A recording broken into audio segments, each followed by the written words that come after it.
عدت کا معاملہ اس وقت عدالت میں زیر بحث ہے، اس لیے زیادہ گفتگو کرنا مناسب نہیں ہے، لیکن شرعی پوائنٹ آف ویو سے میں آپ سے چند گزارشات کرنا چاہتا ہوں۔ دیکھیے کہ اگر مفتی سعید صاحب نے پہلے جو دیا ہے، انہوں نے بیان کہ اگر عورت کہہ دے کہ عدت پوری ہو چکی ہے تو پھر اس کا مطلب یہ ہے کہ ہم اس عورت کی بات کو لیں گے۔ پہلے انہوں نے یہ بیان دیا اور پھر اب جو عدالت میں بیان دے رہے ہیں وہ اس کے الٹ ہے۔ تو میں چاہتا ہوں میں آپ کو شرعی مسئلہ بتا دوں کہ یہ جو خاور مانیکا صاحب کی غیرت جاگی ہوئی ہے آج کل، یہ پہلے جو سوئی ہوئی تھی، اس کی آنکھیں بند تھیں کہ کوئی آدمی اس کے گھر آتا ہے، اس کی بیوی سے ملتا ہے، بات کرتا ہے، اس وقت اس کی غیرت ختم ہوئی تھی۔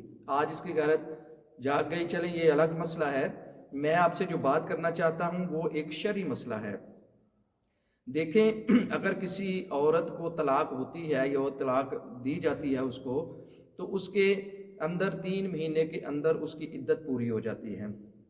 اور شریعت کا یہ مسئلہ ہے کہ اگر عورت کہہ دے، یہ حنفی صاحب جو مفتی سعید صاحب کان کھول کر سنیں، کہ اگر عورت کہہ دے کہ میری عدت پوری ہو چکی ہے، ہماری عدت کا جو دورانیہ ہے وہ کمپلیٹ ہو چکا ہے، تو ہمیں اس روایت پہ جو ہے وہ دیکھنا پڑتا ہے، اس عورت کی بات کو دیکھنا پڑتا ہے۔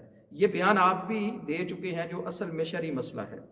تو اس کے اندر جو مفتی صاحب ہیں جو وہ مانتے ہیں امام ابو حنیفہ کو، جو مقلد ہیں، دیوبندی اور بریلوی حضرات، ان کے جو امام ہیں، وہ جو ان کی فقہ ہے وہ فقہ ہے حضرت امام ابو حنیفہ، وہ ان حنفی ہیں، یعنی کہ حضرت امام ابو حنیفہ کے نزدیک اگر عورت کہہ دے کہ مجھے اس کی وہ جو بات کرتی ہے کہ میری عدت کمپلیٹ ہو چکی ہے، تو اس قول کو لیا جائے گا۔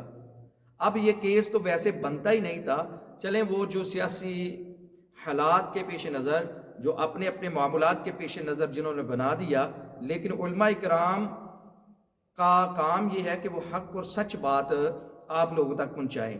مفتی سعید صاحب نے پہلے کہا کہ جو بات بشرا بی بی نے کہہ دی ہے، عورت نے کہہ دی ہے، تو ہم اس کا قول لیں گے۔ اس وقت اس کو لنگر مل رہا تھا، پیسے مل رہے تھے، ڈالر مل رہے تھے، پیسے دولت مل رہی تھی، تو اس لیے اس نے یہ۔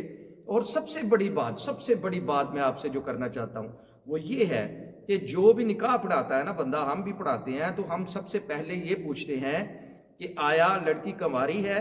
پھر وہ اس کے والدین کہتے ہیں جی کنواری ہے، پھر اس خانے پہ ہم لکھ دیتے ہیں کہ کنواری۔ اگر مطلقہ ہے یعنی کہ طلاق یافتہ ہے، تو پھر ہم اس وقت تک نکاح نہیں پڑھاتے جب تک وہ فارم نہ ہمیں دے، جو طلاق نامہ ہے، جو مؤثر طلاق نامہ جو قانونی طور پر ایشو ہوتا ہے عورت کو طلاق کے بعد، وہ جب تک نہیں ملتا تو تب تک کوئی بھی نکاح خواہ جو ہوتا ہے وہ نکاح نہیں پڑھاتا۔ تو میں یہاں پہ یہ نقطہ اٹھانا چاہتا ہوں کہ مفتی صاحب سعید صاحب نے جب نکاح پڑھایا تھا، ان کو تو پتا تھا کہ بشرا بی بی کو طلاق ہو چکی ہے۔ اگر طلاق ہو چکی ہے تو اس کا مؤثر طلاق نامہ دیکھتے، اس کا جب مؤثر طلاق نامہ دیکھتے اس کے اوپر ڈیٹ لکھی ہونی تھی، جب آپ ڈیٹ دیکھتے تو آپ کو پتہ چل جانا تھا کہ یہ طلاق کتنی دیر سے ہوئی ہے۔ اگر طلاق کی عدت پوری نہیں ہوئی تھی تو آپ کس طرح آپ نے نکاح پڑھا دیا؟ یہ الٹا اس کے اوپر فرد جرم عائد ہوگی۔